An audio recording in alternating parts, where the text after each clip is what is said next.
యెషయా గ్రంథము 29వ అధ్యాయము 22-23 వచనం చదువుతున్నప్పుడరా. యెషయా గ్రంథము 29వ అధ్యాయము 22-23 వచనం చదువుకుందాం. అందుచేతను అబ్రహామును విమోచించిన యెహోవా యాకోబు కుటుంబమును గూర్చి ఇలాగు సెలవిచ్చుచున్నాడు. ఇక మీదట యాకోబు సిగ్గుపడడు. ఇక మీదట అతని ముఖము తెల్లబారదు. అతని సంతానపు వారు తమ మధ్య నేను చేయు కార్యమును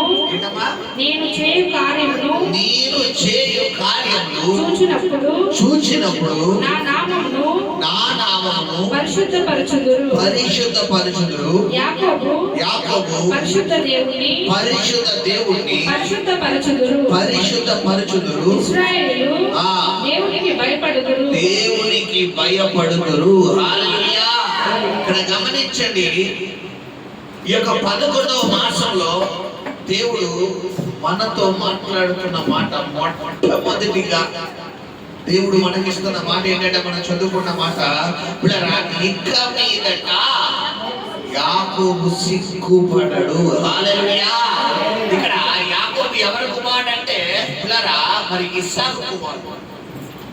మీకు ఒక డౌట్ రావాలి, పాస్టర్ గారు అది యాకోబు గురించి చెప్పింది కదా, యాకోబు సిగ్గుపడ్డంటే అబ్రహాం మనవడు కదండి. మరి యాకోబు గురించి చెప్పింది కదా, మరి మీరేం పాస్టర్ గారు మనం అంటారంటే అక్కడ ఆగండి. ఇక్కడ ఉన్న సత్యం ఏంటంటే, విశ్వాసులకు తండ్రి ఎవరు? అబ్రహాం. ఇప్పుడు మనమందరం ఎవరు సంతానం అవుతాం? అబ్రహాం. రెండోది, యాకోబును దేవుడు ఎలా మార్చాడు? ఇశ్రాయేల్ అంటే ఎవరి సంతానం? ఇప్పుడు దేవుని అబ్రహాం అంటే దేవుని ప్రజలు. ఇశ్రాయేల్ అంటే ఎవరి సంతానం? వాళ్ళు ఎవరి ప్రజలు? ఇప్పుడు మనం అందరం ఎవరి ప్రజలై ఉన్నామో అది. కాబట్టి గతించిన 10 మాసములలో 10 నెలలలో నీ జీవితంలో నువ్వు కలిగి ఉన్నటువంటి ఆ అప్పులు కావచ్చు, నువ్వు కలిగి ఉన్నటువంటి ఆ రోగము కావచ్చు, నువ్వు కలిగి ఉన్నటువంటి ఆ మానసిక ఒత్తిడి కావచ్చు, నువ్వు కలిగి ఉన్నటువంటి ఆ కృంగుదల కావచ్చు, ఆ మెంటల్ ప్రెషర్ కావచ్చు, ఆ ఒత్తిడి కావచ్చు, ఏ దాన్ని బట్టి అయితే నువ్వు సిగ్గుపడ్డావో, అనవసరంగా ఈ పని చేశాను, అనవసరంగా వాళ్ళ దగ్గరికి వెళ్ళాను, అనవసరంగా వాళ్ళని చేయి చాచాను, అనవసరంగా వాళ్ళ దగ్గర తలదించుకోవాల్సి వచ్చింది, అనవసరంగా ఈ రోజు నేను ఎలా ఒంటరిగా నిలబడిపోయాను, అనవసరంగా నా చేతులారా నేను చేసుకున్నాను అని గతించిన 10 మాసములు నువ్వు ఒకవేళ బాధపడ్డావేమో. కానీ ప్రభువు ఈ 11వ మాసంలో నీకు చేయబోతున్న కార్యం ఏంటంటే, ఈ 11 నెలల దేవుడు నీ జీవితంలో ఎలా ఎంట్రీ కాబోతున్నాడంటే, ఇక్కడ నా కుమారుడు యాకోబు అంటే ఎవరి కుమారుడు? దేవుడి కుమారుడు. అంటే ఆయన చెప్తున్నాడు, ఇక యాకోబు సిగ్గుపడడు. హల్లెలూయా. అంటే ఈ నెలలో దేవుడు ఏం చేయబోతున్నాడు? మనకి సహాయం చేయబోతున్నాడు. హల్లెలూయా. హల్లెలూయా. హల్లెలూయా. సహాయం పొందుకునే నెల ఏ నెలమ్మా? నవంబర్ నెల. హల్లెలూయా. ఇక మీదట, ఆ మాటలు చాలా లోతైనది. ఇక మీదట అన్న పదం అన్ని సందర్భాల్లోనే వాడతామా అంటే వాడం. ఏదైనా ఒక పొరపాటు చేసినప్పుడు పిల్లరా ఒక అవకాశం ఇవ్వండి అంటారు, ఈసారి వదిలేయండి అంటారు. ఇక మీదటన్నా ఈసారి కన్నా ఒకటే, దగ్గర పోలిక రెండింటికి. ఈసారికి ఇంకోసారి చేయనండి, ఇంకోసారి చేయనండి, ఇక చేయనండి అంటారు. ఇప్పుడు ఇంకోసారి, ఈసారి, ఇక ముందట, ఈ 3 పదాలు దగ్గర పోతున్నా. అంటే ఏమడుగుతున్నాడు ఇక్కడ? ఒక అవకాశం, ఇంకొకసారి. ఇప్పుడు దేవుడు ఏమంటే ఇక మీదట అంటే, ఇప్పుడు దగ్గర జరిగిందేదో జరిగింది. నువ్వు చేతులారా చేసుకున్నావో, సాతానుకు అవకాశం ఇచ్చావో, లేదా అపవాదు వచ్చాడో, మొత్తానికి ఏదో జరిగిపోయింది. కానీ ఈ నవంబర్ నెల నుండి, ఈ నవంబర్ డిసెంబర్ నెల అంటే ఇయర్ ఎండింగ్, అంటే 2025 నువ్వు ముగింపు చెప్పి 2026 నువ్వు ప్రారంభం చెప్పే ఈ 2 months లోనూ దేవుడు నీ జీవితాన్ని తారుమారు చేయబోతున్నాడు. హల్లెలూయా. అదే చెప్తున్న మాట ఏంటంటే ఇక మీదట గమనించండి బిడ్డలారా, ఎంత గొప్ప దేవుడు చూడండి, ఎంత గొప్ప దేవుడు. మనం అన్నీ కోల్పోయినా కూడా, మనం అన్ని విధాలుగా లాస్ అయిపోయినా కూడా చివరి క్షణంలో వచ్చిన తిరిగి పూర్వ వైభవాన్ని ఇచ్చే దేవుడే నేను మీకు ప్రకటిస్తున్న దేవుడు. హల్లెలూయా. తప్పిపోయిన కుమారుడు మనకి మరో ఉదాహరణ గమనించండి. తప్పిపోయిన కుమారుడు ఏం చేస్తాడు పిల్లరా? తండ్రిని విడిచి అన్ని కోల్పోయాడు. ఆస్తి కోల్పోయాడు, గౌరవం కోల్పోయాడు, సమాధానం కోల్పోయాడు, సొసైటీలో పేరు ప్రఖ్యాతులు కోల్పోయాడు. అప్పుడు దాకా పలానా సర్పంచ్ గారి అబ్బాయి, లేదా పలానా మేయర్ గారి అబ్బాయి, పలానా ఎమ్మెల్యే గారి అబ్బాయి. చూడండి, పల్లెటూరులో మన టౌన్ లో అయితే ఎవరు పట్టించుకోరు, కానీ పల్లెటూరులో ఏం చేస్తారు పిల్లరా? మన ఇంటి పేరు ఒకవేళ మన క్యాస్ట్ పెద్దదైనా కూడా పలానా చౌదరి గారి అబ్బాయి అంటారు. చౌదరి అనేది అది క్యాస్ట్ కి సంబంధించిందా, లేదంటే ఒక పదవికి సంబంధించిందా? చౌదరి అంటే క్యాస్టే కదా. కమ్మాస్ మన రెడ్డి గారి అబ్బాయి క్యాస్ట్, మన కమ్మోళ్ళ అబ్బాయి క్యాస్ట్. ఇక్కడ గమనించండి, ఇది పల్లెటూరు అంటే విలేజెస్ లో ఇలాగా తండ్రికి సంబంధించిన పేరును బట్టి, లేదా క్యాస్ట్ బట్టి, లేదా వారికి ఉన్న పదవిని బట్టి బిడ్డలకి గౌరవం వస్తుంది. తప్పిపోయిన కుమారుడు తండ్రి దగ్గర ఉన్నంత వరకు అతనికి గౌరవం ఎక్కడి నుంచి వచ్చింది? తండ్రిని బట్టి వచ్చింది, కుమారుని బట్టి కాదు. తండ్రిని బట్టి. ఈ రోజు నీకు గౌరవం రావాలన్నా, నీకు ఆశీర్వాదం రావాలన్నా, నీకు నెమ్మది రావాలన్నా, నీకు సమృద్ధి రావాలన్నా ఎవరికి బట్టి అవుతుంది? తండ్రి. ఇక్కడ తండ్రి అనగా 2 తండ్రులు ఉంటారు. ఒకటి మన కన్న తండ్రి, 2 పరలోకపు తండ్రి. ఆత్మ తండ్రి కాబట్టి ఒకటి మనల్ని కన్న తండ్రి, మనకి జన్మనిచ్చిన తండ్రి. ఈ లోకానికి తల్లిగా తండ్రిగా వారి ఇరువురి కలయిక ద్వారానే మనం తల్లి గర్భంలోకి వెళ్తాం. కాబట్టి మొట్టమొదటిగా మనల్ని కన్న తండ్రి. ఆత్మ తండ్రి అనేది కొంతవరకు ఓకే. ఇప్పుడు మన సబ్జెక్ట్ ఆత్మ తండ్రి గురించి కాదు. 2వ తండ్రి ఎవరమ్మా? పరలోకపు తండ్రి. ఇప్పుడు ఇక్కడ కన్న తండ్రి ఉన్నంత వరకు కుమారుడు ఘనత తండ్రిని బట్టే వస్తుంది. వాళ్ళ సర్పంచ్ గారు అబ్బాయి, వాళ్ళ మేయర్ గారు అబ్బాయి. ఇప్పుడు తప్పిపోయిన కుమారుడు తండ్రి దగ్గర ఉన్నంత వరకు ఘనత ఎవరి ద్వారా వచ్చిందంటే తండ్రిని బట్టి వచ్చింది. ఎప్పుడైతే కుమారుడు తండ్రికి దూరం అయిపోయాడో, ప్రార్థనకు దూరం అయిపోయాడో, వాక్యానికి దూరం అయిపోయాడో, సహవాసానికి దూరం అయిపోయాడో, అన్ని ఒక్కొక్కటి సాతాను ఏం చేసుకుంటూ వచ్చాడు పిల్లరా? దొంగలించుకుంటూ వచ్చేసాడు. మొత్తం ఫైనల్ స్టేజ్కి వచ్చేసరికి తప్పిపోయిన కుమారుడు పరిస్థితి ఎలా ఉందంటే 0. చివరికి తినడానికి కూడా తిండి లేని పరిస్థితిలోకి వచ్చేసాడు. ఇప్పుడు అలాంటి పరిస్థితిలో ఉన్నటువంటి ఈ కుమారుడు తిరిగి ఎవరి దగ్గరికి రాగలిగాడట? తండ్రి దగ్గరికి. గమనించని చెప్తాను, తండ్రి దగ్గరికి ఎప్పుడు రాగలిగాడంటే ఇప్పుడు రాక మనం చూసుకుంటే లూకా సువార్త 15:16 అయితే కుమారుడికి బుద్ధి వచ్చినప్పుడు. బుద్ధి ఎప్పుడు వస్తుందంటే యెహోవా ఆత్మ జ్ఞాన వివేకమునకు ఆధారమైన. బుద్ధి అన్న మాటకు మరొక భాషలో మనం చెప్పాలంటే జ్ఞానం, తెలివితేటలు. కొంతమంది అంటారు ఏదో బుద్ధి తక్కువ చేశాను, ఏదో బుద్ధి లేక చేశాను, ఈసారి కుదరలేదు బాబు, ఏదో బుద్ధి పొరపాటే చేశాను అంటే ఏంటి? మాటలకు అర్థం ఏంటి పిల్లరా? బుద్ధి తక్కువ అయ్యి, బుద్ధి లేక, బుద్ధి పొరపాటు అన్న మాటకు అర్థం ఏంటంటే ఆలోచన లేక. పోలే బాబు బుద్ధి లేక చేశాడు అంటే ఏంటంటాం? తెలియక. పోలే బాబు బుద్ధి తెలియక చేశాడు. పోలే బాబు బుద్ధి తక్కువై అంటే జ్ఞానం తక్కువై. ఇక్కడ బైబిల్ ఏం చెప్తుంది? యెహోవా ఆత్మ జ్ఞాన వివేకం. జ్ఞానం వేరు, వివేకం వేరు. తెలుసా మీకు? జ్ఞానం వేరు, వివేకం వేరు. జ్ఞానం అనేది తెలివితేటలు, వివేకం అనేది ప్రతి విషయాన్ని లోతుగా ఆలోచించాలి.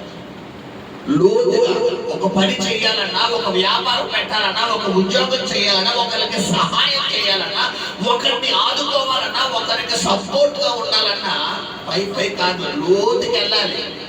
దీనివల్ల కలిగే అనర్థాలు ఏంటి, ప్లస్లు ఏంటి, మైనస్లు ఏంటి, మంచి అంతా చెడంట, రేపు పొద్దున ఫర్దర్ గా మనకి ఏమన్నా రిస్క్ అవుతుందా? ఇలా ప్రతి విషయము కలిగించేది ఏంటంటే దేవుడు ఆత్మ. తప్పిపోయిన కుమారుడు ఏ ఆత్మ లేదు, దేవుడు ఆత్మ లేదు. కాబట్టి ఎవరికి దూరం అయిపోయాడు?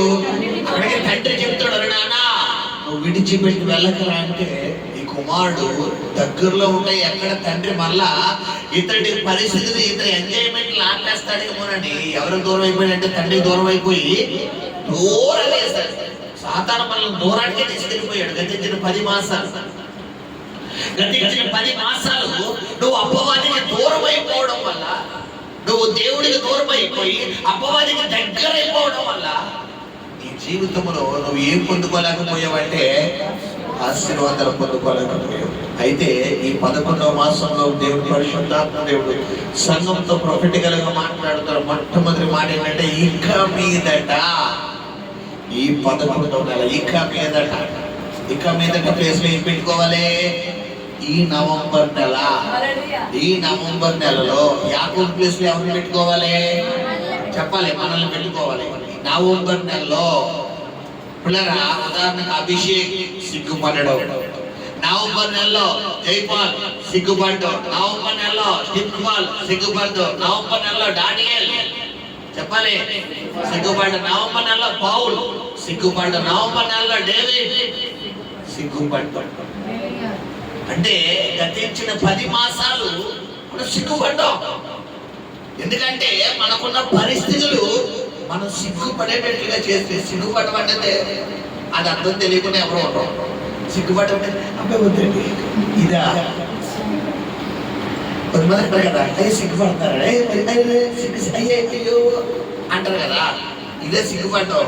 ఇది కాదు, మనం చేసిన రాంగ్ స్టెప్కి వెనకాల ఉన్న వాళ్ళు పనిష్మెంట్ అనుభవిస్తారు చూడండి, అది సిగ్గుపడ్డం.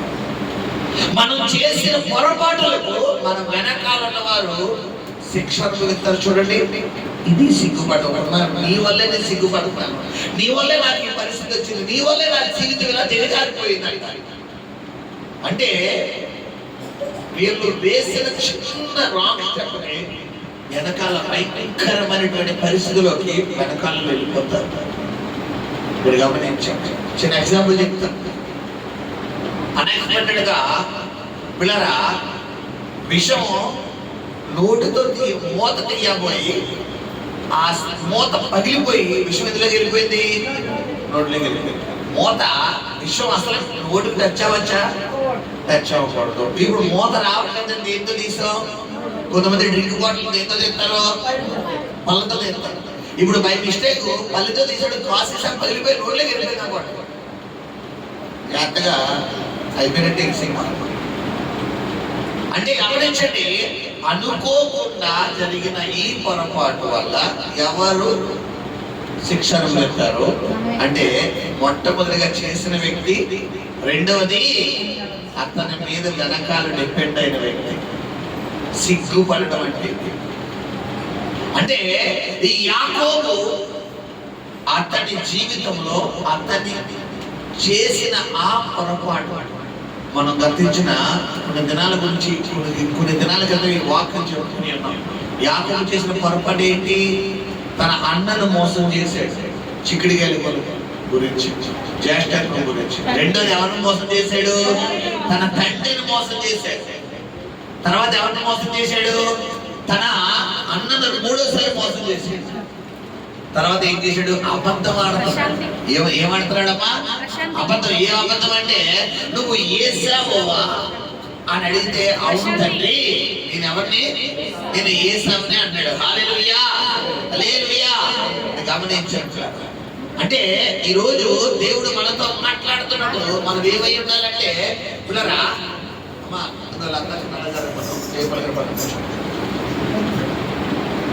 హల్లెలూయా. ఇక్కడ గమనించండి, ఈ యాకోబు అతని పుట్టుకలో దేవుడు అతని పట్ల ఒక ప్రణాళిక కలిగి ఉన్నాడు.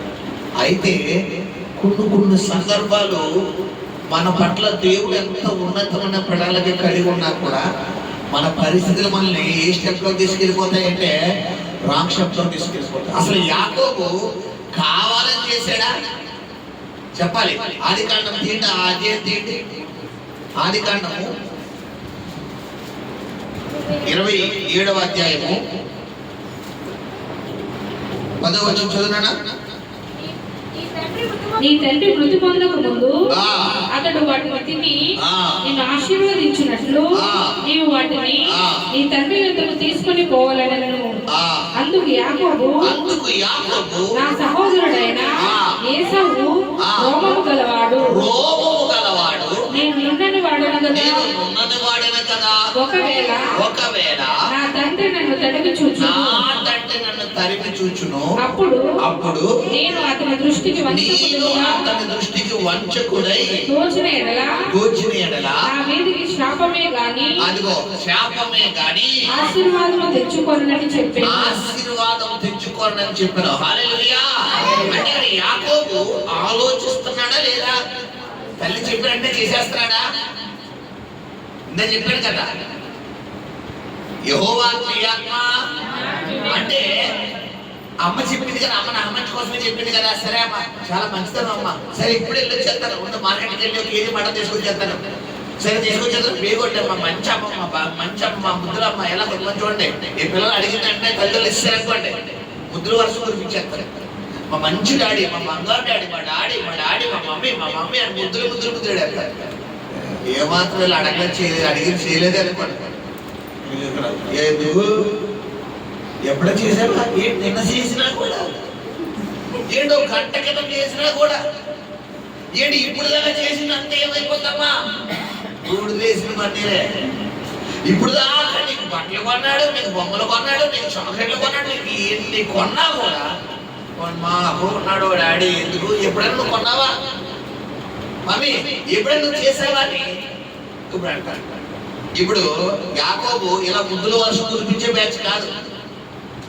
అక్కడ యాకోబు తల్లి సపోర్ట్ గా మాట్లాడుతున్నా, ఎగనిస్ట్ గా మాట్లాడుతున్నా? సపోర్ట్ గా మాట్లాడుతున్నా. ఇప్పుడు సపోర్ట్ గా మాట్లాడుతున్నప్పుడు యాకోబు ముద్దుల వర్షం కురిపించేది అంటే తప్పు చేయడానికి సపోర్ట్ చేయడానికి తల్లి ద్వారం తిరుగుతున్నప్పుడు యాకోబు దూసుకెళ్ళిపోవాలి. కానీ దూసుకెళ్ళిపోతాడా? ఇది ఎవరు చూశారు? దేవుడు చూశాడు. నీకు దేవుడు కొనుక్కున్న అవకాశాలు ఇస్తాడు. నువ్వు రాంగ్ స్టెప్ లోకి వెళ్తావా వెళ్ళవా?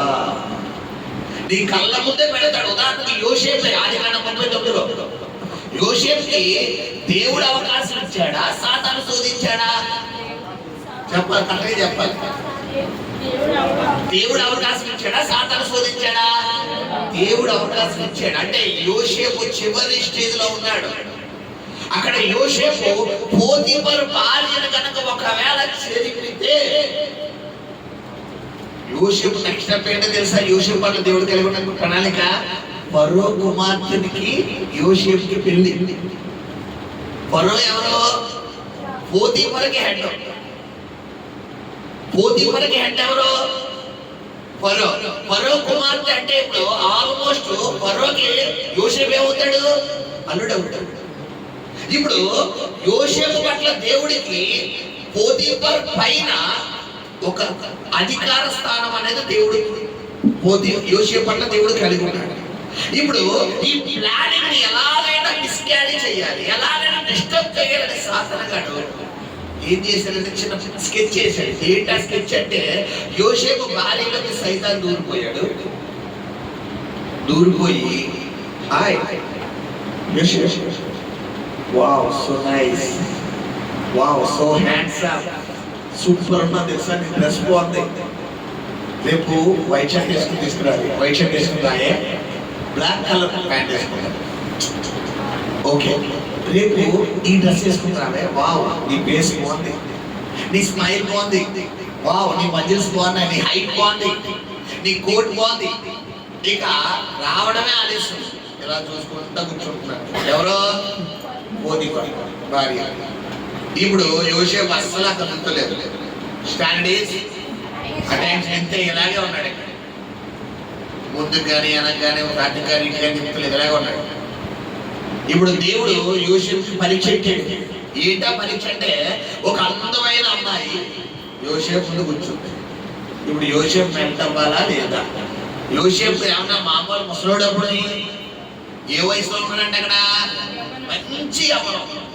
బైబిల్లోనే యవ్వనస్తుడు తప్పక వయసులో ఉన్న ఆడపిల్లలు మగపిల్లలు కనపడతారు, కానీ ఆడపిల్లలు ఏమోనమ్మా పైకి కనబడరు. చాలా మంది మొగోళ్ళు అంటారు, అబ్బే మొగోళ్ళు 1 కిలోమీటర్ వెళ్తే ఆడలు 10 కిలోమీటర్లు వెళ్ళిపోతారు. కాకపోతే ఇలా కనబడరు ఆడపిల్లలు. మొగోళ్ళు పైకి కనబడతారు, ఆడపిల్లలను చూస్తున్నాడు. ఆడపిల్లలు జస్ట్ ఇలా స్లిప్ ఇలా లుక్కేస్తారంటే ఫ్లాట్ నువ్వు మొత్తం ఒప్పుకునిపోయింది. ఇంకంతే జీవితాంతం ఇంకా ఎంటాడుతూనే ఉంటాడు. పిల్లరా మొగోళ్ళు ఇలా చూసినంత వరకు కూడా ఇలా అసలు చూపారు, జస్ట్ అయిపోయిన సినిమా కాలిపోయాడు. ఇప్పుడు ఈ యోసేపుకి అక్కడ స్టోరీ రివర్స్ లో ఉంది. ఎవరు ఎక్కువసేపు చూస్తున్నారు?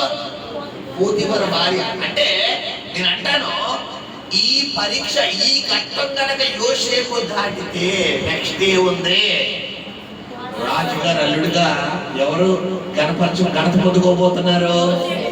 ఇది జరగకూడదు అనుకుంటే ముందు యోసేపుని ఎక్కడ పడేయాలి? ఇక్కడ పడేయాలి. నేను అంటాను, ఫరో తర్వాత ఫరో అంతటోడు అన్నది ఎవరి కళ? దేవుడు యోసేపుకి ఇచ్చిన కళ. ఇప్పుడు ఈ కళ దేవుడు నాకు ఇచ్చాడు కదా, ఈ కళ నెరవేరకుండా సాతాను పోతిఫర్ భార్యను నా ముందెట్టాడు అని అనుకున్నాడు యోసేపు. కాబట్టి ఆ పాపం నుండి ఎలా వెళ్ళిపోయినట్ట? దూరంగా పారిపోయాడు. అందుకే తిమోతి అంటున్నాడు, అపోస్తలుడైన పౌలుడు తిమోతితో ఏమంటాడు? తిమోతి, నీ యవ్వనేశం నుండి దూరంగా పారిపోయి. ఈరోజు నీ భక్తి ఎలా ఉంది? నీ భక్తి ఎలా ఉంది? గమనించండి. గతించిన 10 మాసములు నీ జీవితంలో ఒకవేళ బలహీన ఘటమేదేమో, బలహీనమైపోయిన పరిస్థితి ఏమో, పడిపోయే పరిస్థితి ఏమో, అయితే ఇక మీదట నువ్వు సిగ్గుపడవు. స్ట్రాంగ్ గా నువ్వు నిలబడబోతున్నావు. నువ్వు స్ట్రైట్ గా నిలబడబోతున్నావు. నీ యవ్వనేశంలో స్ట్రైట్ గా నిలబడబోతున్నావు. నీ చూపు నీ మాట వెనుకలో స్ట్రైట్ గా నిలబడబోతున్నావు. సాతాను జయించే శక్తిని దేవుడు నీకు ఇవ్వబోతున్నాడు. హల్లెలూయా, హల్లెలూయా. ఎప్పుడు దేవుడు మన జీవితంలో కార్యాలు చేస్తాడంటే మనం ఏం చేయగలంగా? లోబడాలి. ఏం చేయగలగలమ్మా? లోబడాలి. మొట్టమొదటిగా చెప్తున్నమాట, ఇక మీదట యాకోబు ఏమోడు సిగ్గుపడడు. రెండో మాట చదువుకుందాం, చదువునాడు. చదవాలి. అతని సంతానపు వారు తమ మధ్య నేను చేయు కార్యము చూచినప్పుడు రెండోది ఇక మీదట అతని ముఖము తెల్లవారదు. మాట నిందేయకూడదు, నాతో సమానంగా రావాలి. మొట్టమొదటి మాట ఏంటి? ఇక మీద సిగ్గుపడ్డ. రెండో మాట ఏంటి? రెండోది ఇక మీద అతని ముఖము తెల్లబారదంటే ఏంటి? పేరులోకి దాచుకుంటే తెల్లబారదు కదా చెప్పాలి. తెల్లబారడం అంటే ఏంటి? పొద్దున్న ఈ మాట నాకు సరిగ్గా మీనింగ్ రాలాగా పరిశుద్ధాత్మను అడిగాను. హోలీ స్పిరిట్ ఈ మాటకి అర్థం ఏంటి అని పరిశుద్ధాత్మను అడుగుతున్నప్పుడు కొన్ని పదాలు నా హృదయంలో దేవుడు పెట్టాడు. ఎందుకంటే బైబిల్లో మీరు ఎవరికైనా జ్ఞానం పొదువైన ఎడలా నన్ను అడుగుడే నేను మీకు చెప్తానన్నాడు. నేను ఎవరిని అడగలేదు, ఆయన అడిగాను. హోలీ స్పిరిట్ నువ్వు ఇచ్చావు కదా వాగ్దానం, మనం పోయి చెప్పని ఆయన అడిగాను. నేను ఆయన అడుగుతాను. తెల్లబారదు అన్న మాట అర్థం ఏంటంటే ఇక మీదట నీ ముఖం ఏమవుతుంట అంటే ఎప్పుడు తెల్లబారదంటే మరి సపోజ్ బ్రదర్ జేబులో ఫోన్ ఉంది, ఈ ఫోన్ అని ఇదే ఫోన్ అనుకోండి. ఇప్పుడు ఈ ఫోన్ తీసి ఇలా కింద పడిపోయింది, తీసి ఎలా ఉంది? యాక్చువల్లీ ఈయన ఫోన్ ఈయన ఏం చేయాలి? నేను అడిగి తీసుకోవాలి. ఈయన బ్రదర్ కొత్త ఫోన్ అని ఇలా ఇలా మీద పడిపోయింది.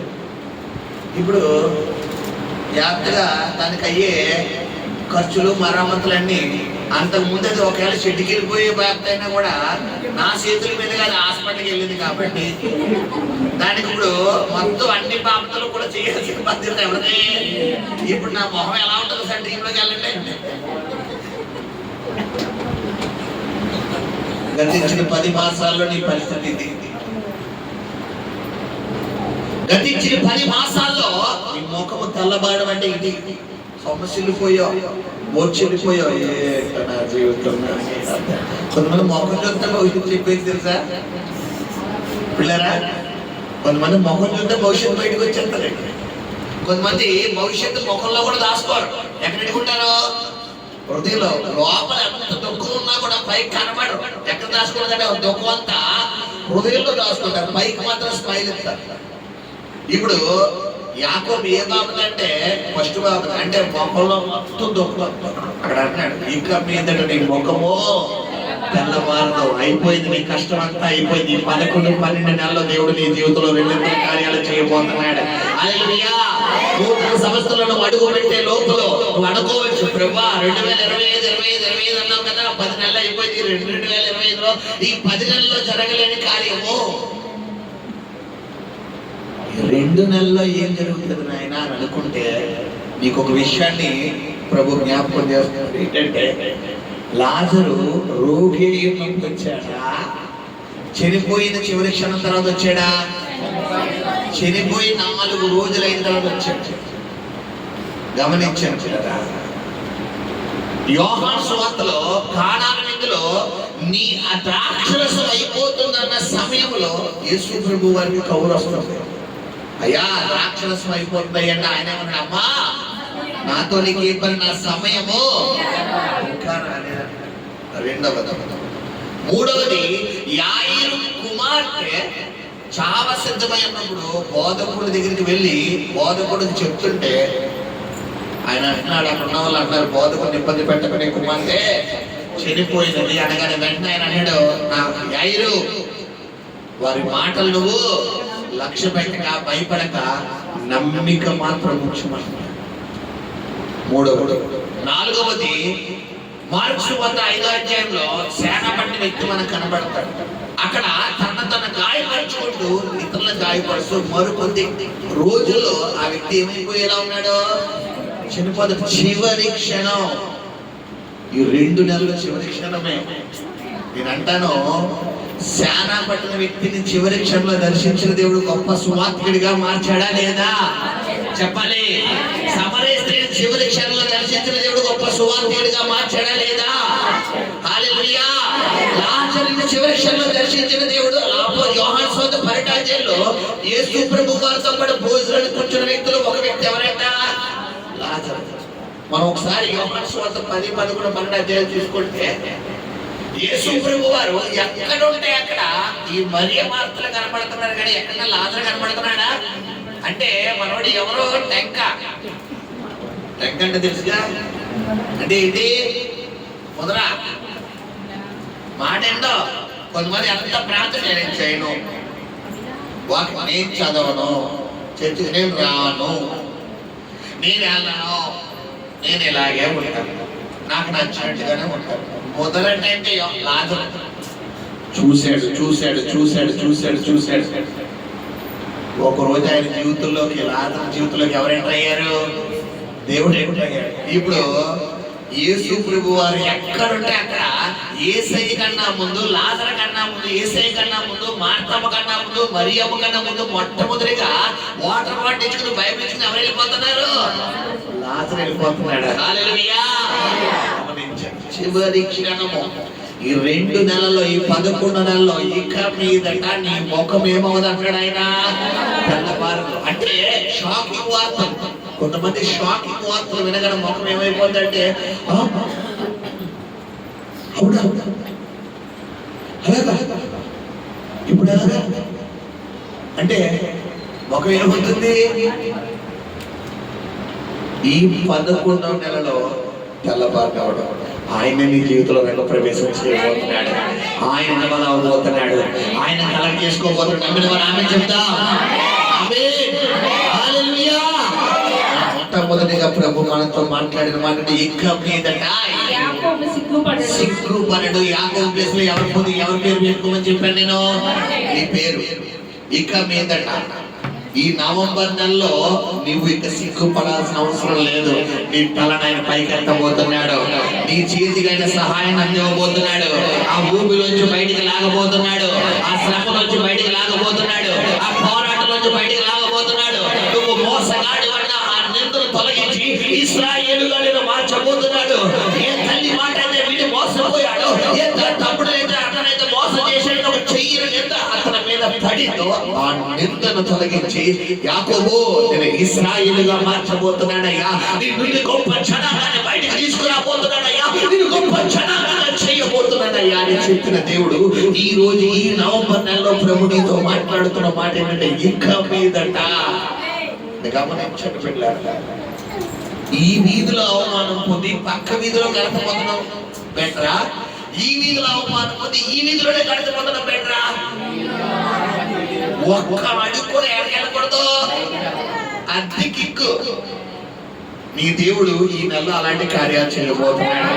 ఎక్కడైతే నేను తింటారో, ఎక్కడైతే నేను అవమానపరిచారో, ఎక్కడైతే నేను హేళన చేశారో, ఎక్కడైతే నీ పేరు చెడ్డగారో అదే ప్లేస్ లో యాకోబును కనపరుస్తున్నారంట. హల్లెలూయా. గమనించుకుంటున్నారా? ఏ యోసేపునైతే అన్నదమ్ములు కలల కన్నారో, ఏ యోసేపునైతే పగబట్టారో, ఏ యోసేపునైతే మరింత పగబట్టారో, ఏ యోసేపునైతే అసూయ పడ్డారో అదే యోసేపు దగ్గరికి వచ్చి ఆదికాండం 39, 40, 41 అధ్యాయాలు మనం చూసుకుంటే ఏం చేస్తున్నారంట? సాష్టాంగ నమస్కారం చేసేస్తున్నారంట. మామూలు నమస్కారం కూడా కాదు. ఏ నమస్కారం? సాష్టాంగ చేపెట్టాడు ఆయన. వంగని ప్రతి మోకాలు ఆయన ముందు వంగాలే. ఈ రోజు నిన్ను అనొచ్చు, ఏం చేస్తాడు మీ దేవుడు, ఏం చేస్తాడు మీ దేవుడు, అలాగా ఇలాగా అనొచ్చు. ఇప్పుడు ఆ టైంలో అన్నావు నన్నే. కానీ ఈ నవంబర్ నెలలో దేవుడు ఎవరి టైం రన్నింగ్ లో తీసుకురాబోతున్నాడు? మన టైం దేవుడు రన్నింగ్ లో తీసుకురాబోతున్నాడు. హల్లెలూయా. వంగని ప్రతి మోకాలు యేసు నామంలో వంగబోతున్నాయి. హల్లెలూయా. ఇది ఎవరైతే అన్నారో వారి ముందు నీ శత్రుడు ఎదురు తెలియదు తలని ఏం చేయబోతున్నాడట? పైకి వెళ్తబోతున్నాడు. హల్లెలూయా. రెండవ మాట మనతో, మూడవదిగా మనం చదువుకుందాం. చదువునాడా? అతని సంతానపు వారు తమ మధ్య నేను చేయు కార్యమును చూచినప్పుడు నా నామమును పరిశుద్ధపరచుదురు. అది అతని సంతానం అంటే ఇన్ని రోజులు నీ బిడ్డలో నీ కడుపులో పుట్టిన వారు అనవసరంగా నీకు పుట్టేనేమో, అనవసరంగా నీ ఇంట్లో పుట్టేనేమో, నా జీవితం ఎందుకు ఇక్కడ అలా అనవసరం. కొంతమంది తల్లిదండ్రుల పిల్లలు ఇలాగే అంటుంటారు, అనవసరంగా నేను కడుపులో పుట్టాను, నీకు పుట్టకుండా ఎవరికైనా పుట్టుంటే బాగుండు, అనవసరంగా నీకు పుట్టాను. ఇన్ని రోజులు ఒకవేళ నీ బిడ్డ అలా అంటే ఈ నవంబర్ నెలలో దేవుడు ఎలాంటి కార్యాలు చేయబోతున్నాడంటే, పిల్లరా అమ్మా నిజంగా నీ కడుపున పుట్టి పుణ్యం చేసుకున్నాను, కానీ నిజంగా నీ ద్వారా పుట్టి పుణ్యం చేసుకున్న నీ సంతతి వారు, నీ వంశావళి. అంటే ఇక్కడ గమనించండి, ఎవరెవరు ఊరి మీద వాళ్ళు, రోడ్డు మీద వాళ్ళు ఎవరన్నా మనల్ని అంటే మనం పట్టించుకుంటామంటే పట్టించుకో. మన కడుపును పుట్టిన వాళ్ళు మనం ఒక్క మాట అంటే ఆ మాట ఎక్కడ దిగిపోతే గుండెల్లో దిగిపోతుంది. పైన గాయాలకు మందు ఉంటది కానీ ఏ గాయాలకు మందు ఉండదు? హృదయంలో ఉన్న గాయాలకు మందు ఉండదు. అయితే ఈ 11 నెలల దేవుడు ఏం చేయబోతాడు? నీ సంతతి వారు దేవుడు నీ జీవితంలో చేయబోతున్న గొప్ప కార్యాలు చూసి ఆయన నామాన్ని నెలలో ఏం చేయబోతున్నారంట? మహిమపరచబోతున్నారు. హల్లెలూయా. నిజంగా దేవుడు నీ ప్రార్థన ఆలకిస్తున్నాడమ్మా. డాడీ నిజంగా దేవుడు నీ ప్రార్థన ఆలకిస్తున్నాడు. నీవు ప్రార్థన చేయడం మానదు డాడీ, నువ్వు ప్రార్థన చేయడం మానదమ్మా. నిజంగా మీ ప్రార్థన వల్ల ఈ రోజు మా జీవితం ఎలా ఉందనేటట్టుగా దేవుడు తల్లిదండ్రులుగా మిమ్మల్ని దేవుడు మీ బిడ్డల ద్వారా ఘనపరిచే స్థితిలోకి దేవుడు ఈ నెలలో తీసుకురాబోతున్నాడు. హల్లెలూయా. సరే గమనించండి, మన బిడ్డలో మనల్ని పొగడక్కర్లేదు కానీ తిట్టకుండా ఉంటే సార్. అవునా కదా? మనల్ని పొగడక్కర్లేదు, తిట్టకుండా ఉంటే సార్. ఇప్పుడు అక్కడ ఏమన్నాడు? పొగడపోతున్నారు అన్నాడు. అంటే యాకోబు పుట్టిన సంతానం ఎవరైతే ఉన్నారో ఆ సంతానం, యాకోబు స్థానంలో ఎవరిని పెట్టుకోమన్నాను? మనల్ని పెట్టుకోమన్నాను. మూడవదిగా దేవుడు మనతో మాట్లాడుతున్న ప్రొఫెటికల్ మాట. మొట్టమొదటి మాట ఏమని చెప్పాడు దేవుడు? ఇక మీదట నువ్వు సిగ్గుపడవు, ఈ నెల నుంచి నువ్వు సిగ్గుపడవు, దేని గురించి భయపడద్దు. ఒక మనిషిని కృంగదీసే మొట్టమొదటి సాధనం ఎవరైతే తెలిసేపులేరా? భయం. ఎలాంటి కొమ్ములు తిరిగిన కొనగానైనా, ఎంతటి హైట్ పర్సనాలిటీ ఉన్న వ్యక్తినైనా బలహీనపరిచేది ఏంటమ్మా? భయం. ఈ భయం అనేది సాతాను వెప్పను. ఆ వెప్పను మనిషిని ఏం చేయగలుగుతుందంటే కృంగదీసేస్తుంది, గుండె ధైర్యం లేకుండా చేస్తారు. అయితే ఈ నెలలో దేవుడు నీ పక్షంగా ఉండి నిన్ను సిగ్గుపడనివ్వకుండా చేయబోతున్నాడు. హల్లెలూయా, హల్లెలూయా. 3వ 4వ మాట చదువుకున్నాం, చదువునాడు. యాకోబు పరిశుద్ధ దేవుని పరిశుద్ధపరచుదురు. హల్లెలూయా. తర్వాత మాట ఏంటమ్మా? యాకోబు పరిశుద్ధ దేవుని ఏం చేయబోతున్నారంట? పరిశుద్ధపరచుదురు. అంటే దేవుణ్ణి కనపరచబోతున్నారు. మొట్టమొదటిగా ఎవరికి ఘనత రాబోతుందంటే తల్లిదండ్రులుగా మనకే ఘనత రాబోతుంది. తర్వాత ఎవరికి ఘనత రాబోతుంది? దేవుడికి. మన ద్వారా దేవుడికి ఘనత. మన ద్వారా ఎవరికి ఘనత రాబోతుందంటే దేవుడికి ఘనత రాబోతుంది. ఇది 4వది. 5వది ఇంకో మాట చదువుకున్నాం, చదువునాడు. ఇశ్రాయేలీయుల దేవునికి భయపడుదురు. హల్లెలూయా. ఎవరంట భయపడేది? నిన్ను చిత్రహింసలు పెట్టిన వారు, నిన్ను గాయాల పాలు చేసిన వారు, నిన్ను వేదన పాలు చేసిన వారు, నిన్ను నిందల గుండా, నిన్ను శ్రమల గుండా తరిమి కొట్టిన వారు, నిన్ను శోధన గుండా తరిమి కొట్టిన వారు, నిన్ను అపనిందల గుండా, నిన్ను నీ జీవితంలో నీకు వ్యతిరేకంగా సునుగుతూ శాపనార్థాలు పెట్టిన వారు అందరినీ ఈ నెలలో దేవుడు ఏం చేయబోతున్నాడంట? భయపెట్టబోతున్నాడు. హల్లెలూయా. అమ్మో వారి జోలికి వెళ్ళకూడదురా బాబు, వాళ్ళ దగ్గర ప్రార్థన శక్తి ఉంది. అమ్మో వారి జోలికి వెళ్ళకూడదు, వారి దగ్గర దేవుడు ఉన్నాడు. అమ్మో వారి జోలికి వెళ్ళకూడదు, వారితో పాటు దేవుడి సన్నిధి ఉందని శత్రువుడికి దేవుడు మన పక్షంగా ఏం చేయబోతున్నాడంటే భయాన్ని చూపించబోతున్నాడంట. హల్లెలూయా, హల్లెలూయా. గమనించండి, ఎప్పుడు మన జీవితంలో మనం ధైర్యంతో నింపబడతాం? చెప్పగలరా ఎవరైనా? ఎప్పుడు మన జీవితంలో మనం ధైర్యంతో నింపబడతాం? చెప్పాలి. దేవుడు మనతో ఉన్నప్పుడు. Very good. ఇంకా ఎప్పుడు మనం ధైర్యంతో నింపబడతాం? బైబిల్లో ఒక వచనం ఉంది, చెప్పాలి. ఎప్పుడు మనం ధైర్యంతో నింపబడతాం? నీతిమంతుడు సింహం వలె, చెప్పాలి, గర్జించును. నీతిమంతుడు అంటే ఏంటంటావు? నువ్వు నీతిగా ఉన్నప్పుడే నీకు ధైర్యం ఉంటుంది. నువ్వు యథార్థంగా ఉన్నప్పుడే నీకు ధైర్యం ఉంటుంది. నువ్వు జెన్యూన్ గా పర్ఫెక్ట్ గా ఉంటావు. ఎప్పుడు నీ దరిదాపులో నిలబడలేదు. ఏ స్వాదనాన్ని ముందు ఏం ఆడించలేదు, తోక ఆడించలేదు. నువ్వు ఎక్కడైనా చిన్న పొరపాటు చేసావా, గతించిన అత్తమ్మని అలాగే నా అమ్మ నిలబడి నీతో కూడా ఉంటావు. లేదు లేదు, దేవుడు నాతోనే మాట్లాడాడు. ఇక నువ్వు సిగ్గుపడవు, నీ ముఖం తెల్లబారదు. నీ దేవుడు నీతో ఉండబోతున్నాడు. నీకు ఎక్కడ అవ్వమని ఘనతనే అవ్వదు. దేవుడు నాతో మాట్లాడాడు కాబట్టి ఇక నేను ఏం చేయను, శత్రువుకి ఏం చేయనని చెప్పాలి. నువ్వు అవకాశం ఇవ్వమని చెప్పాలి. ఇక్కడ ఏమంటారంటే పిల్లరా భయపడతారు అంటాడు. నీ శత్రువులు నీకు భయపడతారు. మరి నీ శత్రువులు నీకు భయపడుతున్నప్పుడు నువ్వేం చెయ్యాలంటే ధైర్యంగా ఉండాలి. ఎప్పుడు నువ్వు ధైర్యంగా ఉండగలుగుతావంటే నీతిమంతుడట సింహము వలె పిల్లరా గర్జించు. నువ్వు నీతిగా ఉన్నప్పుడే నువ్వు సాతాను ముందు ఏం చేయగలవు, ధైర్యంగా ఉండగలవు. సాతాను ఏం చేయనిస్తాడంటే నీతిగా ఉండేస్తాడా? చెప్పాలి. యోసేపుకి అంతటి ఆశీర్వాదం ఎలా వచ్చిందమ్మా? చెప్పాలి. ఎస్తేరుకి అంతటి ఆశీర్వాదం ఎలా వచ్చింది? కొంతమంది క్యారెక్టర్లు నేను ముందు పెడుతున్నాను నేను. ఎస్తేరు బాగా సంపన్న కుటుంబానికి చెందిన కుమార్తె, ఒక పేద వంశావళికి చెందిన కుమార్తె. ఆ పేద వంశావళికి చెందిన కుమార్తె అలా రాజుగారి భార్య అవుతుందని అసలు ఎవరన్నా కళ్ళని అనుకుంటారా? చెప్పాలి. అసలు యోసేపు క్యారెక్టర్ 10 మంది అన్నదమ్ములు ముందున్నారు. ఈ 10 మంది అన్నదమ్ములు దాటుకుని యోసేపు అన్నవాడు అసలు రాజన్న పొజిషన్లోకి వెళ్తాడా? అలా కళ్ళ అయినా ఎవరైనా ఉన్నారు, ఎవరైనా అనుకుంటారా? దావీదు తండ్రికి 8 మంది సంతానం, పైగా దావీదు ఎన్నోవాడు, కడసారి వాడు 8వ వాడు. చాలాసార్లు చెప్పారు దావీదు స్టోరీ కూడా మీకు. సో అలాంటి పరిస్థితుల్లో ఉన్న దావీదు అన్నవాడు అలా 2 రాజ్యాలకు రాజులతో ఎలా కళ్ళ అనుకుంటారా? అయితే గమనించండి, నీ దేవుడు చేయగలిగిన దేవుడు. హల్లెలూయా.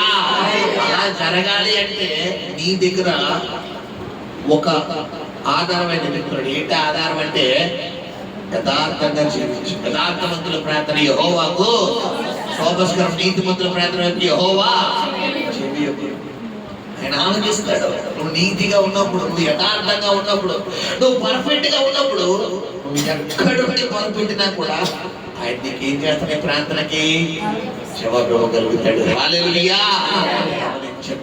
ఈ రోజు ఈ 11వ మాసంలో ప్రభు మనతో మాట్లాడిన 5 మాటలు మనతో దేవుడు చెప్పిన మొట్టమొదటి మాట ఏమని చెప్పాను? ఇక మీదట చెప్పాలి. ఇక మీదట చెప్పాలి అందరూ మళ్ళీ. ఇక మీదట, ఇక మీదట, ఇక మీదట నేను ఈ నవంబర్ నెలలో సిగ్గుపడను, సిగ్గుపడను. నా దేవుడు ఈ నెలలో నా తలను పైకెత్తబోతున్నాడు. నా శత్రువు తలను దించబోతున్నాడు. నా శత్రువు తలను దించబోతున్నాడు. చెప్పండి, నా శత్రువు తలను దించబోతున్నాడు. అప్పున్నది నీకు ఒక శత్రువు, అనారోగ్యం నీకు ఒక శత్రువు, మానసిక ఒత్తిడి ఒక శత్రువు, కుటుంబంలో కలహాలు ఒక శత్రువు, మనస్పతులు ఒక శత్రువు. ఎందుకంటే ఎఫెసీ 6:12 అపోస్తలుడైన పౌలు ఎఫెసీ సంఘానికి చెప్తున్న మాట ఏంటంటే, ఎఫెసీ 6:12 ఏముంది? మనం పోరాడుతున్న ఎవరితో కాదంట, శరీరంతో కాదు, రక్తమాంసం కలిగిన వారితో కాదు. నీ భర్త నీకు శత్రువు కాదు, నీ భార్య నీకు శత్రువు కాదు, నీ బిడ్డలు నీకు శత్రువు కాదు, నీ తల్లిదండ్రులు నీకు శత్రువు కాదు, నీ తోబులు నీకు శత్రువు కాదు. మనం పోరాడుతున్న ఎవరితో చెప్పాలి? ఆకాశ మండలం అందున్న దురాత్మలతో, వాయుమని అధిపతులతో. ఇప్పుడు ఉదాహరణకు ఈ బ్రదర్ అన్నారు, ఈయన నా సహోదరుడు అనుకోండి. ఇప్పుడు నేను ఈయన చూడగానే నాకు కోపం కట్టలు ఎందుకు వచ్చేస్తుంది అనుకోండి. ఈయన చూడగానే నాకు వచ్చింది అనుకోండి. ఫర్ సపోజ్ ఎగ్జాంపుల్ చెప్తున్నాను అనుకోండి. ఇప్పుడు నేను ఈ ఎఫెసీ 6:10 ముందు పెట్టుకున్నప్పుడు ఈ వ్యక్తిని బట్టి నాకు కోపం రావాలా, ఈ వ్యక్తుల దురాత్మను బట్టి రావాలా చెప్పాలి. ఇప్పుడు దురాత్మలు బట్టి వస్తున్నప్పుడు నేను ఏ వాక్యాన్ని బట్టి ప్రార్థన చేయాలి? ఎఫెసీ 6:12 ప్రకారము మనము పోరాడుతున్న మనుషులతో కాదు, ఆకాశ మండలమున్న దురాత్మలతో అన్నావు కదా ప్రభువా. ఇప్పుడే నా సహోదరుడికి నాకు నా సహోదరుడి మీద కోపాన్ని, కక్షను పుట్టిస్తున్న దురాత్మలారా, మత్తయి 18:18 వారు 16 చొప్పున యేసు నామములో నిన్ను బంధిస్తున్నాను. ఇప్పుడే నా సహోదరుడి మీద నాకు ఏం కలుగును గాక? ప్రేమ కలుగును గాక. నేను ప్రార్థన చేసినప్పుడు వెంటనే ఈ సహోదరుడి మీద అప్పుడుగా చూడడం పళ్ళు కొరికిన నేను ఈయన చూడగలప్పుడు నాకు ఏం కలుగుతుంది? చేసుకోవాలనిపిస్తుంది. ఎప్పుడు కలుగుతుంది స్వభావం నాన్న అంటే నేను ప్రార్థన ప్రార్థన చేసి. ఇప్పుడు మనం ఎలా చేయగలుగుతామా అంటే చేయము. ఇప్పుడు ఈయనకి ఎప్పుడైతే నాకు అగనిస్ట్ వచ్చాడు, ఇప్పుడు ఈయన ఇంటే పోతే నేను పక్క ఇదిలో వెళ్ళిపోతాను. ఈయన ఈ వీధిలో చెప్తే నేను అవతల ఇదిలో వెళ్ళిపోతాను. ఈయన నా ఎదురుగా ఉన్నా నేను తలపై కట్టాను. ఈయన నన్ను చూసి నవ్వుతున్నా. ఎందుకు?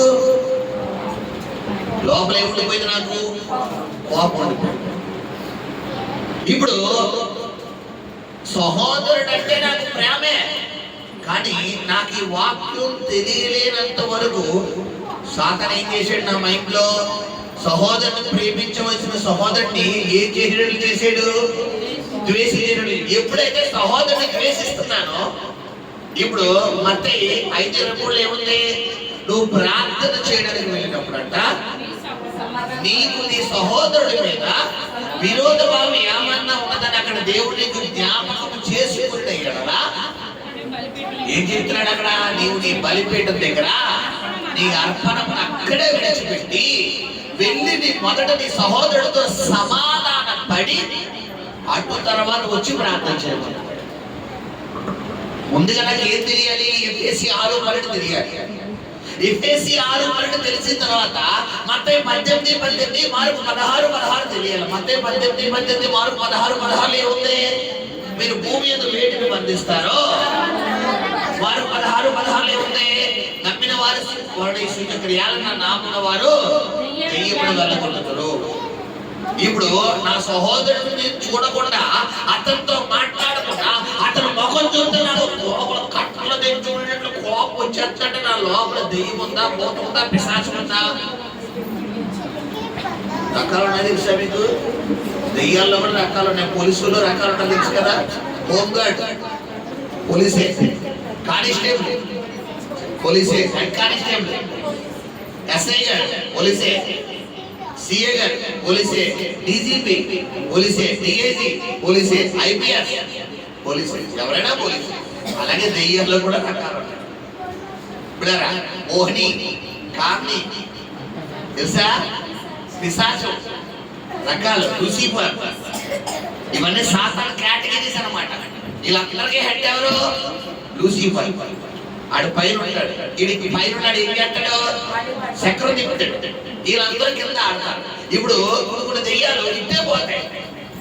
కొన్ని దెయ్యాలు నేను వెళ్ళలేక నేను ఇక్కడే ఉంటా, నువ్వు ఎంత వాక్యం చెప్పు, నేను మాత్రం సమాధాన పాడను, నేను ఇలాగే కఠినంగా ఉంటాను. నువ్వు ఎంత ఖండితంగా గొంతు చించుకుని మైకు అద్దరాసిపోయేలా నువ్వు ఖండితంగా వాక్యం చెప్పినా నేను వెళ్ళను. ఇది ఏంటిది? దురాత్మ గారిది, పిశాచం. పిశాచాలు సామాన్యంగా అలా సీపులు కట్టించుకుంటారు. ఈట సీపులు కట్ట తెలుసా? అన్నిళ్ళు దెయ్యాలు అలా ఉంటారు కదా, చాలా ఫన్నీగా ఉంటుంది. ఆ దెయ్యాల దెబ్బ కాదు, ఆ సీపులు దెబ్బలకి వీడు భరించలేక ఏం చెప్తాడు? బాబోయ్ వెళ్ళిపోయాను.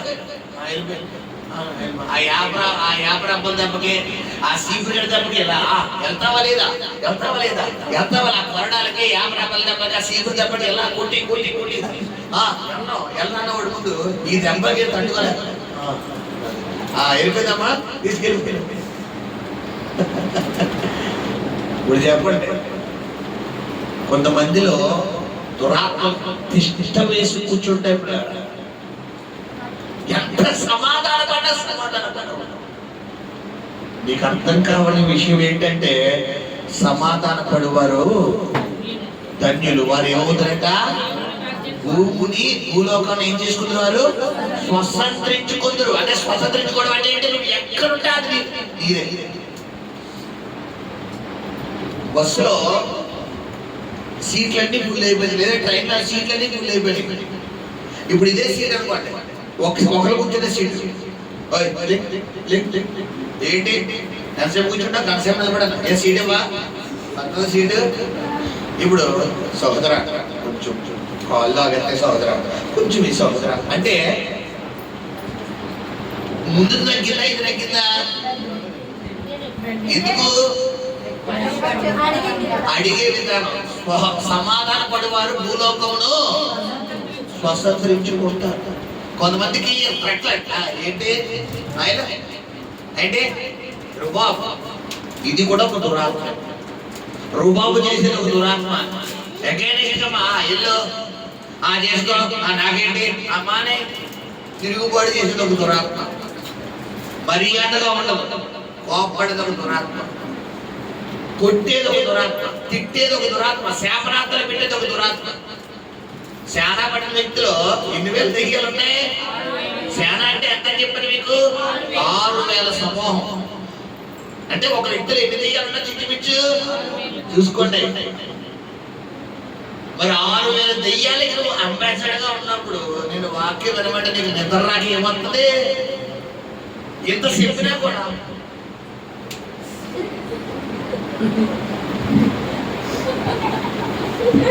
అన్నావంటే నీలో నువ్వు శానాకు అమ్మమ్మవే, లేదా శానాకు అన్నయ్యవే, శానాకు తమ్ముడివి. అంటే ఏంటంటో చెప్పాలి. పాస్టర్ గారు ఎవరిని చూస్తలేదు, లేదు నేను ఆట లోపల నాకు అన్ని ఫోటోలు కనపడతాయి, నేను అన్ని చూస్తుంటాను. కాకపోతే ఇలా మొహంలో మొహం ఇచ్చాననుకోండి, రేపు నుంచి ఇచ్చుకొస్తారా? నాకు అన్ని కనపడతాయి, సైలెంట్గా ఉంటాను. గమనించండి, నీ మంచి కోసం చెప్తున్నాను. పిల్లలు, నీ జీవితంలో నువ్వు మారు మనసు పొందాలి, నీ జీవితంలో నువ్వు ఆశీర్వాదాలు పొందాలి, దీవెన పొందాలి. చాలు, 10 నెలలు నువ్వు లాస్ చేసుకున్న టైం చాలు, నువ్వు పోగొట్టుకున్న సమయం చాలు. నువ్వు కోల్పోయిన సమయం చాలు. ఈ 11వ నెలలో ఎవరు రంగంలో దిగబోతున్నారట? దేవుడు. ఇక మీదట నువ్వు సిగ్గుపడవు. నువ్వు చెయ్యాల్సింది నువ్వు చేస్తే ఆయన చెయ్యాల్సింది ఆయన చేస్తాడు. చాలా మంది లోపల ఒక సామెత వాడతారు, గాల్లో దీపం పెట్టి దేవుడా నువ్వే దిక్కు అనుకుంటాడు కదా. అది కొంతవరకు నిజమే. ఎందుకు? మనం చెయ్యవలసింది మనం చేస్తే. శిష్యులు పని ఏంటి? లాజరు సమాధి దగ్గరికి వచ్చిన శిష్యుల పని ఏంటి? రాయలు వదిలించడం. మార్త పని ఏంటి? యేసు ప్రభు వారి మీద విశ్వాసం ఉంచడం. దేవుడి పని ఏంటి? చనిపోయిన లాజర్ని ఇప్పుడు పోషించి తారుమారు అయిపోయి అనుకోండి. యేసు ప్రభు వారికి యేసు ప్రభు వారు వచ్చి శిష్యులారా ఆ రాయి నువ్వు దొల్లించు ప్రభు, నువ్వు దొల్లించు, నీ పిలుస్తారన్నారు అనుకోండి. లాజరు వస్తాడా? ఈయన పొద్దున రాజులాగా లాజరు రా బాబు రా, లాజరు లాజరు లాజరు అరిసి అరిసి గొంతుకి సిద్ధిపోయి ఇప్పుడు వీళ్ళందరూ అక్కడ మాట్లాడ వచ్చేసి విశ్వాసం నేను లేపెత్తా చూడు ప్రభా అందాకో. ఎవరు పోషకులు ఎవరు ఉండాలి? ఉండాలి. విశ్వాసం నీ పొజిషన్ లో నువ్వే ఉండాలి. సేవకుడు పొజిషన్ లో సేవకుడు. నా వంతు ఏంటి? పొజిషన్ లో రాయిని నువ్వు నా దగ్గరకు వస్తావు, నీ సమస్య నాకు చెప్తావు. నాకు చెప్పినప్పుడు నేను ఏం చేస్తాను? నీ సమస్యని రాయిని దొర్లేస్తాను. అక్కడ ముగ్గురు పాత్రలు ఉన్నారు. ఫస్ట్ పాత్ర ఎవరు? మార్తమ్మ గారు. ఈవిడెవరు? విశ్వాసి. శిష్యులు ఎవరు? సేవకులు. యేసు ప్రభు వారు దేవుడు. విశ్వాసి సమస్యను తీసుకొచ్చి ఎవరి ముందెట్టింది? సేవకుల ముందెట్టింది. సేవకులు ఏం చేస్తున్నారు? సమస్య తీసుకొచ్చి దేవుడికి చెప్తున్నారు. అంటే దొర్లించడం అంటే ఏంటి? దేవుడికి చెప్తున్నారు. ఎప్పుడైతే దొర్లిస్తున్నారు ఇప్పుడు సమస్యను ఎవరు మాట్లాడుతున్నారు? ఇది ప్రాసెస్. ఇప్పుడు ఇందులో ముగ్గురు పొజిషన్ లో ఎవరి పాత్ర చేంజ్ అయినా సీన్ సిద్ధం అయిపోతుంది. సినిమాలో హీరో బతకాలి, విలన్ సావాలి. అప్పుడు సినిమా 100 డేస్ పక్క. ఫైనల్ మూమెంట్ లో సినిమా హీరో చచ్చిపోయాడు అనుకోండి. అప్పుడు దాకా అందరినీ సప్పి పొడిసి ఈడు కూడా ఆడ పొడిసి ఉన్నాడు అనుకోండి. సినిమా అంతా బాగుంది కదండి, లాస్ట్ లో హీరో చచ్చిపోకూడదు కదండి. ఇప్పుడు కొంతమంది చేసేది ఎలాగో అంటే మాస్టర్ మీకు ఎందుకు చేసేస్తాం పెద్దరా, మీ ఎందుకు మీకు చేసేస్తాం, నువ్వు చేసేది నువ్వు ఉంటది. సేవకుడికి కొన్ని రైట్స్ ఇస్తాడు దేవుడు. అవి ఎవరు కూడా జరగాలి? సేవకుడు చెప్తున్నాడు. యాకోబు ఇక మీదట నువ్వు చెయ్యాల్సింది ఈ రోజు నుంచి ఏం చెయ్యాలన్నా చెప్పాలి. ఈ రోజు నువ్వు ఏం చెయ్యాలి? ప్రార్థన, విశ్వాసం, నమ్మకం, యథార్థత, నీతిగా జీవించడం. ఈ రోజు నువ్వు చేయాల్సిన మొదలు పెడితే ఆయన చేయాల్సిన ఏంటి? ఇక మీదట నువ్వు సిగ్గుపడ. రెండోది ఏమని చెప్పాడు? ఇక మీద నీ ముఖము చెప్పాలి తెల్లబారదు అంటే చెప్పాడు కదా. ఇక షాకింగ్ వార్తలు రావు, నువ్వు చెయ్యాల్సింది చేస్తావు. మూడోది ఏం చెప్పాను? నీ సంతానం అంటే నీ ఫ్యామిలీ మెంబర్స్, నీ పిల్లలు, నీ కడుపును పుట్టిన పిల్లలు, నీ ఫ్యామిలీ మెంబర్స్ ఎవరైతే ఉన్నారో వారు నీ ద్వారా దేవుడు చేయబోతున్న కార్యాన్ని బట్టి దేవుడు నామాన్ని ఏం చేయబోతున్నారట? కనపరచబోతున్నారు. హల్లెలూయా. మూడోది. నాలుగోది ఏమని చెప్పాను? యాకోబు దేవుడు అంటే నీ ద్వారా దేవుడికి ఘనత రాబోతుంది. తర్వాత ఐదోది ఇశ్రాయేలు దేవునికి భయపడుదురు. శత్రువులు నీ సమస్య ఇన్ని రోజులు నేను భయపెట్టింది. బట్ నువ్వు గనక నీతిగా యథార్థంగా పర్ఫెక్ట్ గా ఈ నెలలో ఉండి చూడు. చిన్న మాట చెప్పి ముగిస్తాను. 10th క్లాస్ ఎగ్జామ్స్ ఎంతమంది రాశారు చెప్పండి? 10th క్లాస్ ఎగ్జామ్స్ నాతో సహా అందరూ రాశారు కదా. జూన్ నెలలో మన సీజన్ స్టార్ట్ అవుతుంది కదా. జూన్ 12వ తారీఖు నుంచి. జూన్ నెలలో గట్టిగా చదువుతావా? జూలై నెలలో, ఆగస్టు, సెప్టెంబర్, అక్టోబర్ నెలలో, నవంబర్, డిసెంబర్లో కూడా, జనవరిలో కొంచెం భయం, ఫిబ్రవరిలో, మార్చిలో మార్చి మార్చి ఇంకా ప్రీ ఫైనల్ ఫిబ్రవరి వస్తుందని సరికి మనకి అప్పుడు దాకా బిర్యానీ అంటే పరిగెట్టిన ఇప్పుడు మధ్యగన్నం అన్నా కూడా ఎక్కడుంటావు, అప్పుడు దాకా సినిమా షో చూసే నువ్వు ఇప్పుడు కనీసం పువ్వును కొట్టుకోవడానికి కూడా నీకు ఏం రాదు మనసులో. కారణం ఏంటి? 10th class. ఇప్పుడు రేపే ఈ రైతు ఎక్కడిపోతావా చెప్పాలి. ఇంకో అరగంటలో ఎగ్జామ్ ఉన్నా కూడా టెక్స్ట్ బుక్ ఏం చేస్తామంటే ఏం పడుతుందా బాబు, చదివుడికి భయం ఉండదు. చక్కగా నాకు అన్నీ వచ్చు, నేను రాసుకుంటాను. ఈ 35 మార్కుల బ్యాచ్ చూస్తే ఈ ఫస్ట్ పేజీ చదవాలి లాస్ట్ ఎప్పుడైనా తీస్తే కదా, ఎప్పుడైనా తీస్తే ఆ ఫస్ట్ పేజ్ ఒకడు వచ్చాడు, అరే పాడ ముస్లిం అవునా ఈసారి చదువుతాడు, ఈ లోపల కూడా వచ్చాడు, అరే ఆ పాడ మధ్యలో అవునా ఒరే ఇదే రాయరా ఒరే ఈ లోపల అరే పేపర్ లీక్ అయిపోతాడు.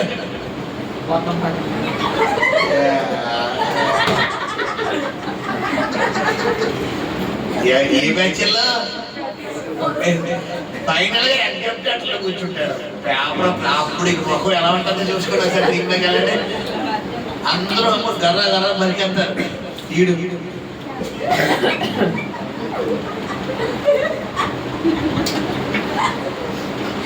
పేరు ఆడి జీవితంలో ఎప్పుడైనా పేరు అంత అందంగా రాయడు. ఆ రోజు రాస్తాడు ఎందుకు అది తప్ప. ఇప్పుడు నీ జీవితంలో 10 నెలలు నువ్వు చేసావు, ఇది 11వ నెల సిద్ధపాటు.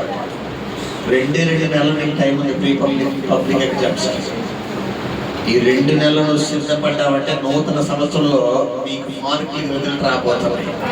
హల్లెలూయా. పాస్టర్ గారు మీరు చెప్పినట్టు వింటామండి. ఈ రోజు నేను స్టడీ ప్రిపేర్ అయిపోతానని అంటావా? ఈ రోజు ఏం చేయాలి? నువ్వు చెయ్యాల్సింది ఏంటి? భక్తి. ఆయన ఏం చేస్తారు? మార్కులు వేస్తారు. లేదు మాస్టర్ మీరు ఎంత చెప్పినా కూడా మనం పేర్లు నీట్గా రాసే బ్యాచ్ అంటే అంటావా? నీకు నమస్కారం, నీకు నేను పని చేయను. ఇంకో మాస్టర్ గారు వస్తారు నీ తరపున. ప్రభు అనేక సేవకులను అనేక సందర్భాల్లో అనేక మాటల నుంచి మన దగ్గరికి పంపుతాడంట. మనం ఏం చేయమంటే సరిగ్గా లెక్క చేయం. ప్రభు ఆయన రూపంలోనే, ఆయన వాక్కు రూపంలోనే దగ్గరికి వస్తున్నాడు. నువ్వు పట్టుకుని దేవుడి మాట ఇది సేవకుడు మాట కాదు, నా దేవుడు నన్ను సిగ్గుపడని చెప్పాడు, నేను ఇక నా ముఖము తెల్లబారదని చెప్పాడు, ఇక నేను భయపడాల్సిన అవసరం లేదని చెప్పాడు. కాబట్టి నేను చెయ్యాల్సింది ఏంటంటే నిర్ణయం ఎవరికి రావాలి? ఈరోజు నువ్వు చేయవలసింది నువ్వు చేయి, ఆయన చేయవలసింది ఆయన చేస్తాడు. కన్ను మూసుకోండి, ప్రార్థన చేసుకుంటాం. పరిశుద్ధము నమ్మకం కలిగిన ప్రియపరులకు తండ్రి, నీ పరిశుద్ధ పాదాలకు లెక్కలేని మహిమ గణిత ప్రభావాలు ఆరోపిస్తున్నాము. రాజానికి వందనాలు అయా. ఈ యొక్క నవంబర్ మాసంలో తండ్రి 5 మాటల ద్వారా మీరు మాతో మాట్లాడారు ఆయన. అయా యాకోబు నువ్వు ఇక సిగ్గుపడవు అన్నావు నాయన. నిజమే ప్రభా. గతించిన 10 నెలలు మా పరిస్థితుల రీత్యా, మా బిడ్డల రీత్యా, మా బిడ్డల దగ్గర, మా తల్లిదండ్రుల దగ్గర, మా భర్త దగ్గర, మా భార్య దగ్గర, మా తోపుల దగ్గర మేము సిగ్గుపడి ఉన్నాము నాయన. ఎందుకు ఇలా జరిగిందని కొనుక్కున్న పరిస్థితులను బట్టి అయితే 11వ మాసంలో ఇక నువ్వు సిగ్గుపడాల్సిన అవసరం లేదని నువ్వు మాతో మాట్లాడావు అయ్యా. ఇక నీ ముఖము ఇక మీదట నీ ముఖము తెల్లవారదని నువ్వు మాట్లాడావు అయ్యా. మా జనులు ఎదుట, ఇదిగో మా ప్రజల ఎదుట, మా పిల్లల ఎదుట అయ్యా నీ గొప్ప కార్యాలు అయ్యా తెలియపరుస్తారన్నావు. మా బిడ్డలందరూ కూడా నాయన నీ నామమును పరిశుద్ధపరుస్తారని చెప్పి ఉన్నావు నాయన. చివరిగా నాయన ప్రభా అయ్యా ఇశ్రాయేలు ఇక మీద నేను శత్రువులు నీకు భయపడతారంటున్నావు నాయన. నిజమే ప్రభా. మా సమస్య మాకు భయపడ, 2 రోజులు మా సమస్యకు మేము భయపడ్డావు నాయన. కారణం ఏంటంటే మాలో ప్రార్థన లేదు, మాలో యథార్థత లేదు, మాలో నీతి లేదు, మాలో పరిశుద్ధత లేదు. ఈ రోజు నీ వాక్యం ద్వారా మాతో మాట్లాడి ఉన్నావు కాబట్టి నీ మాటకు మేము లోపడతాం నాయన. నీ చిత్తానికి మేము తల వదులుతాం నాయన. మీరే మహిమని పొందమని వేడుకుంటూ ఈ మొదటి దిన వాక్యం ద్వారా నీ బిడ్డల జీవితంలో రెండింతల ఆశీర్వాదాలతో నింపమని తోడేవడమని మా ప్రియుడు రక్షకుడైన యేసు నామములో ప్రార్థించి వేడుకను పొందుకుని ఉన్నాం తండ్రి. ఆమేన్. హల్లెలూయా.